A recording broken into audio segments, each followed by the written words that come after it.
Hello everyone, Beastie here. I am back with another video and with the WCS updates. Now, I've recorded this video yesterday on my stream the moment I saw these news, but there's some information that came up, something that I've realized along the way as the night passed, and I'm re-recording this today, December 21st in the morning.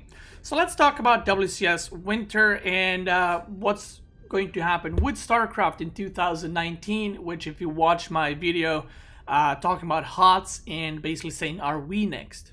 Well, there were some cuts.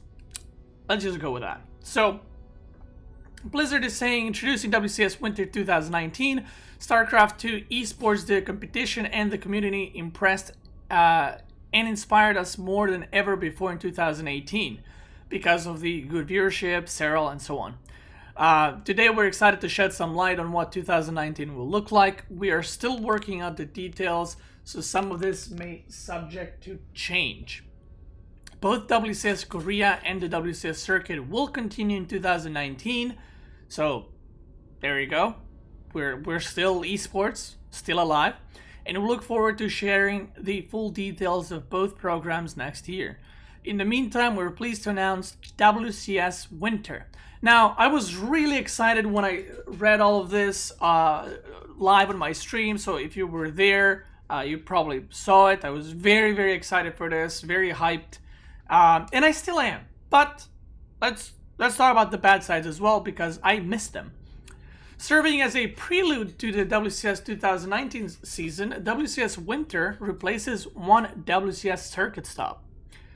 Now, what does this mean? Well, this means that we will have one less live event in 2019, potentially.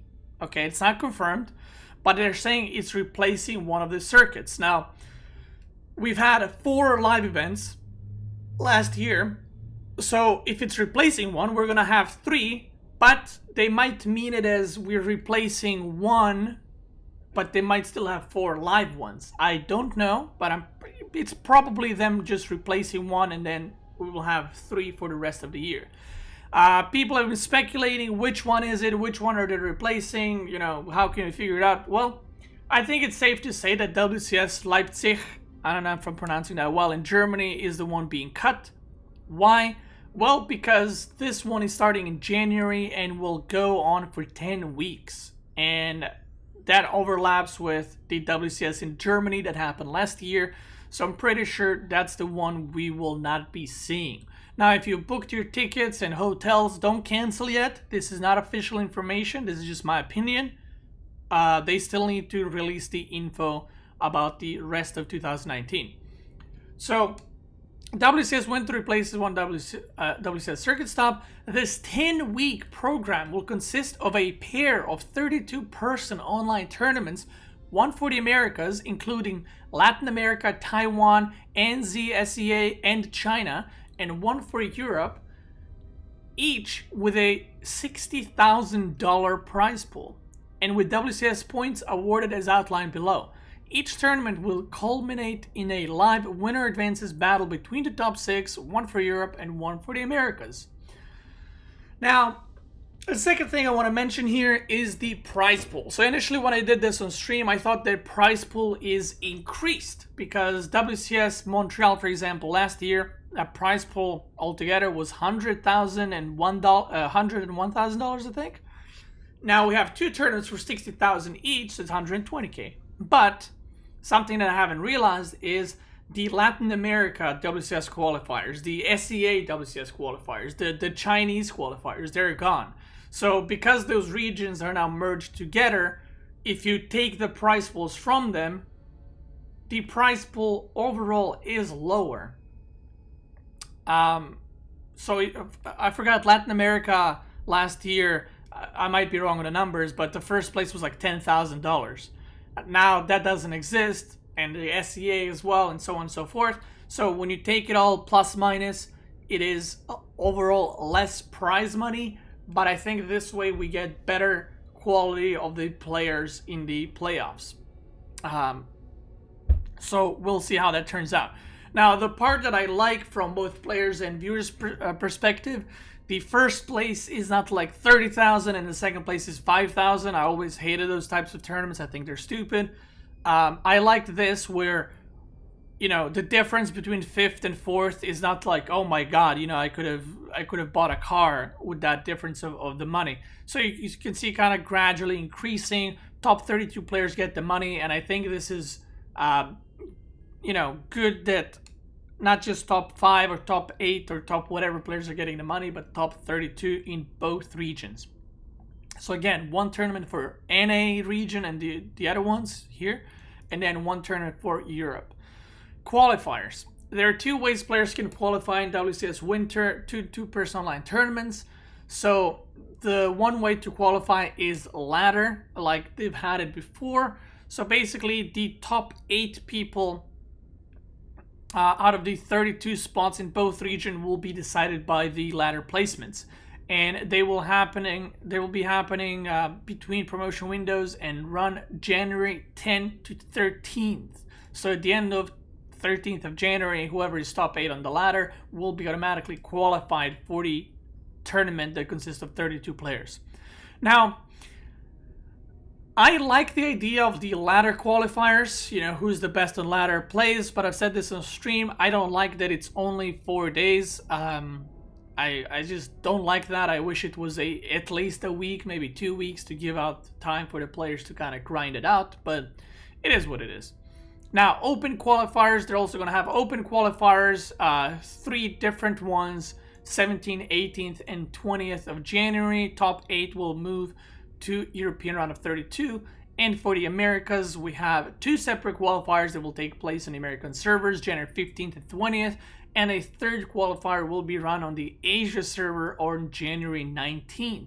The top 8 from the Asia server qualifier and the top 6 from each Americas qualifier will move on to the Americas round of 32, plus the 8 from the ladder.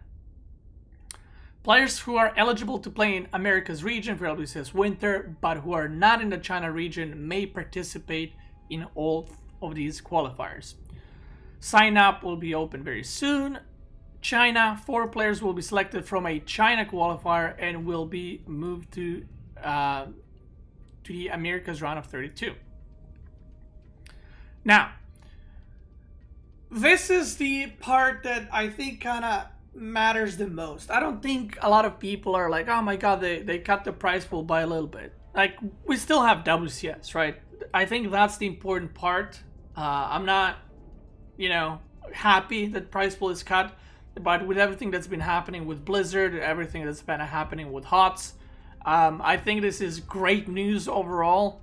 Them, you know, being willing to support StarCraft 2, because they're basically signing for a year, right? So this is not just like, oh, we're gonna do WCS Winter and then bye-bye. They said that WCS season is continuing in 2019, and they even said they're replacing one WCS circuit, which means the other circuits will be happening, right?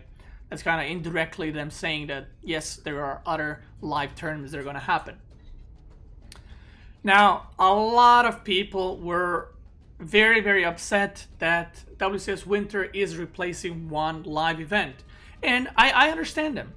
So one of the, for example, I think WCS Leipzig won't have a live event, so no audience. It will not be played at DreamHack or IEM or whatever. IEM Katowice is still happening, I think.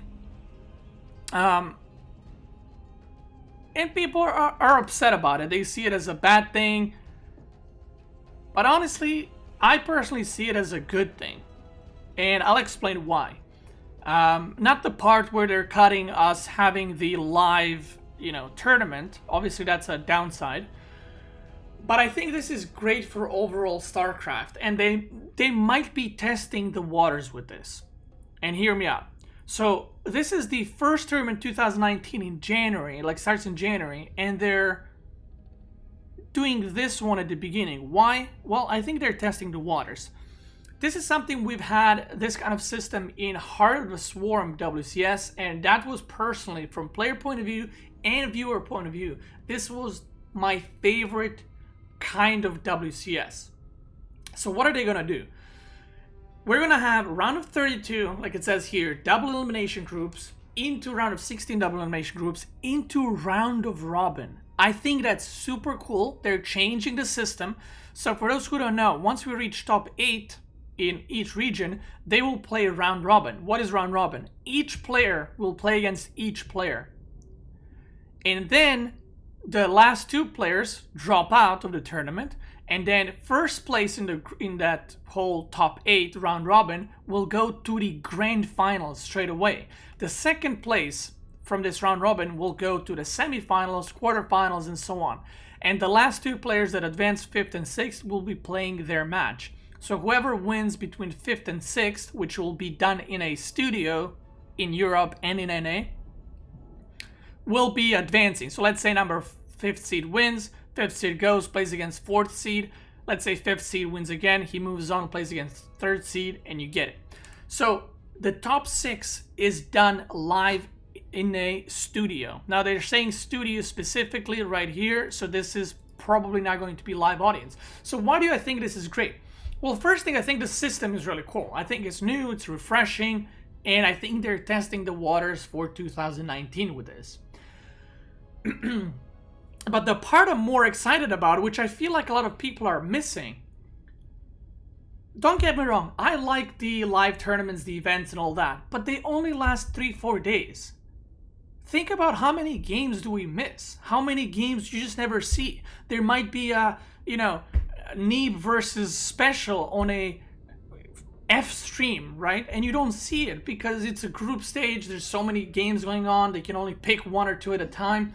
And a lot of the games get wasted. A lot of the players that go to these events, they maybe want to, put their name out there, and they don't get noticed at all. And it's just kind of, really sad. Not only that, a lot of the players that are not top 8 material, they might go to a tournament and they drop out in round of 16 and not one of their games is showed, and they used money for traveling, for hotels. And I think this system, because of that, is great.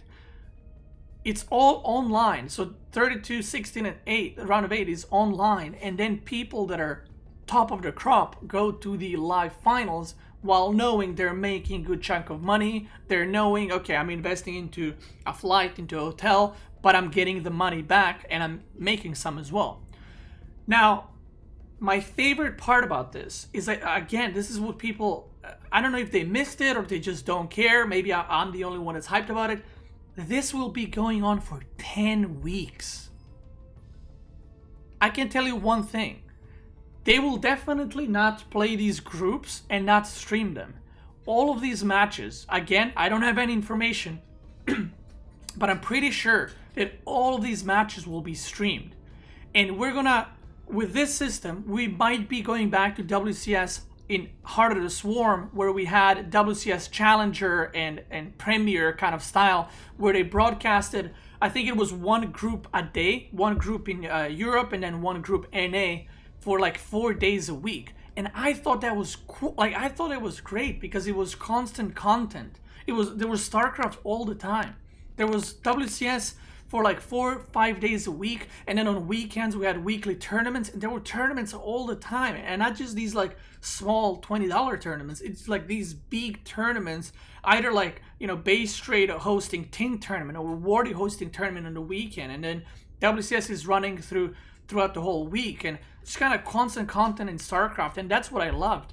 And people are like, yeah, but those had less viewers compared to the live tournament. They did, but it wasn't like they had 1,000 viewers. I think they had really good viewership. I think they had more than 20, 30,000, depending on the group. But the live tournament, let's say it gets 50,000, it only lasts 4 days, and you miss so many games. Well, this is going to get more consistent viewership and more games broadcasted. Everyone gets a chance. Everyone gets to, play on live stream. People get to see their play. And you feel like you can also invest time into your practice. So this is not something that you show up and you're out in 1 day. This is something that you can play and prepare for days in advance. Not only to mention round robin, because it's 8 players, you need to play 7 matches. This is not something that's going to be done in 1 day, right? It's going to be done over a couple of days, at least 3-4 days. So that means that I know this as an ex-pro player. I would go to a tournament and I would have a bad day. Not me personally, just in StarCraft, right? I just don't play my best. And I drop out of the tournament. But next day I'm playing great. The round robin system is really great for that, because one day maybe you show up and you play like shit, but then you still have 6 more matches after that to play and still try to, secure that top 6. So these are the things why I'm excited about this. Again, cutting down the live event is obviously not perfect. And I definitely see why people are upset about that. But I think that overall, consistency and regular streaming and regular broadcasting is better for StarCraft in the long run. And I'm not going to say, oh, I hope they cut out other WCS circuit events as well, but I hope that they look more into doing stuff like this prior to the main event. I would rather have main event consist of only 16 players, but we have this kind of broadcasting online, moving into the live matches at DreamHack or whatever, than have, 64 player DreamHacks where nobody, let's be honest, guys, nobody cares about group stages, right? I don't know if I'm the only one, but I just refresh to see who advanced the groups. I put on the live stream, whoever is playing, I don't really pay attention too much because it's like, it's group stage. But here, because players need to prepare, it gives them more value to each group, to each game. You might see an underdog. You might see Potato 69 competing for the first time, and he gets placed into the group with Showtime. Maybe Potato 69. Okay, screw Potato 69. Imagine Florencio. I know he's in a different region, but imagine Florencio qualifies for WCS Europe. Or no, WCS NA. Okay, he qualifies WCS NA, and he plays in a group, and he's placed with Neeb. If this is a live event, Florencio might get nerves. He might be like, oh my god, like, what am I going to do? I don't know. But imagine Florencio having 2 weeks to prepare against Neeb in a PvP. He can potentially win, and people get excited for it. He had so much time to prepare for it. And I think this is what all this makes it exciting for me personally. I hope it's going to be broadcasted the way I mentioned it, because I think that's fucking cool, and it's overall good for StarCraft 2. I know a lot of people will disagree. That's fine. This is my opinion from, again, ex-pro player point of view, and also from someone that watches all the StarCraft 2 tournaments. I prefer more games, consistency, over clapping live audience for 2 days and then it's over and nobody cares about who won. No one remembers any matches except for the finals or semifinals, and that's it. It's just another, hey, Cyril won. That's it. I want the stories to develop. I want some noob to beat a good player in the group stage because he prepared weird ass builds and then moves on to round 16. I hope they do like live drawings of the groups and stuff like that, because that's exciting. Again, this is my opinion. I would love to hear your guys' opinion as well. Now, I went on very long about this. The last thing is Korea in 2019. We're currently putting the finishing touches on our plans for 2019 WCS Korea. Look for more details in the new year for the region that started it all. And that's it. You can follow them on Twitter and the website for future updates, but I'll update you guys most likely and make a video about this. Now, you can see the partners are Freaka TV, DreamHack, and ESL, so yeah, we'll probably be seeing events at DreamHack tournaments together with ESL, Twitch, and Freaka TV. Now, that's it for this. I want to hear your guys' opinion on all of this. What do you think about them cutting the one tournament from the WCS circuit, or not cutting, but replacing it with this one? What do you think about the prize pool cuts? Do you think it's fair? Do you think that they should have kept all the zones separate? What do you think about the number of players? What do you think about this tournament format? Are you excited? Because I know I am, for sure. Before anyone asks, am I going to participate in these? I will try to play the qualifiers. Obviously, I'll be playing for fun. I'm not going to be back to pro gaming or anything like that. But that's it. I want to thank you guys for watching. I hope you enjoyed this video. Again, let me know what you think down below in the comments. If you liked the video, make sure you like and subscribe for more future videos. And that will be it for me today. Thank you guys for watching. Have a great day, and I'll see you guys tomorrow.